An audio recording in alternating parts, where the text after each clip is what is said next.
And for more on fracking and the environmental impact, I spoke to Anthony Ingraffea. He teaches at Cornell University. We spoke about a recent EPA report on fracking that showed data gaps that prevented any meaningful conclusions to that report. I asked him what caused the gaps and why they exist.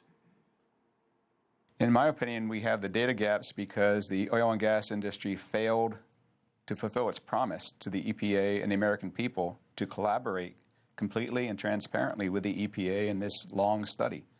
They promised that they were going to collaborate with the EPA in doing prospective studies. They were going to let the EPA come into places where hydraulic fracturing had not yet occurred and do baseline testing, and then do longitudinal monitoring to see if in fact there was any impact on drinking water.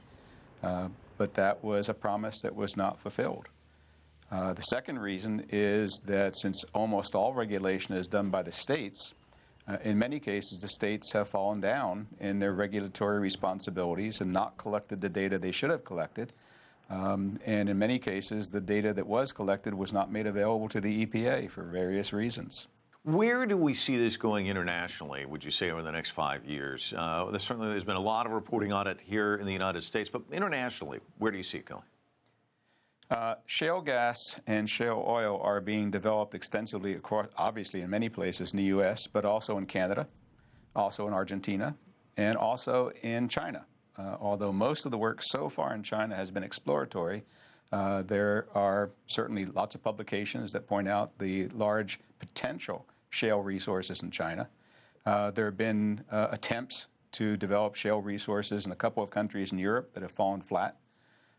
So I expect that the United States is going to, once again, as prices begin to rise for both gas and oil, increase the intensity of shale gas and oil production. It's really fallen down in the last year and a half or so, but it's going to pick up again.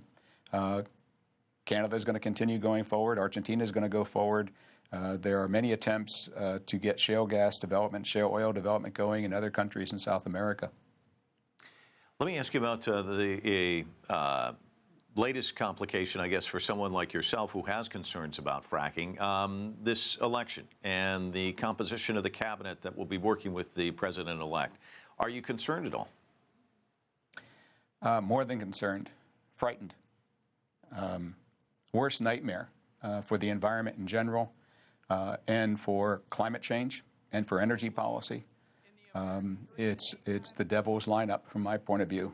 So I'm very much concerned that the work that has been done by environmental groups, to a certain extent by the Obama administration and by the states, is going to be put at risk.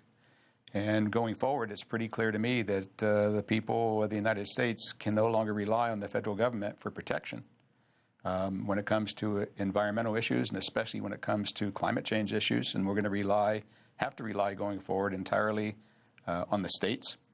And that means the people are going to have to get more involved.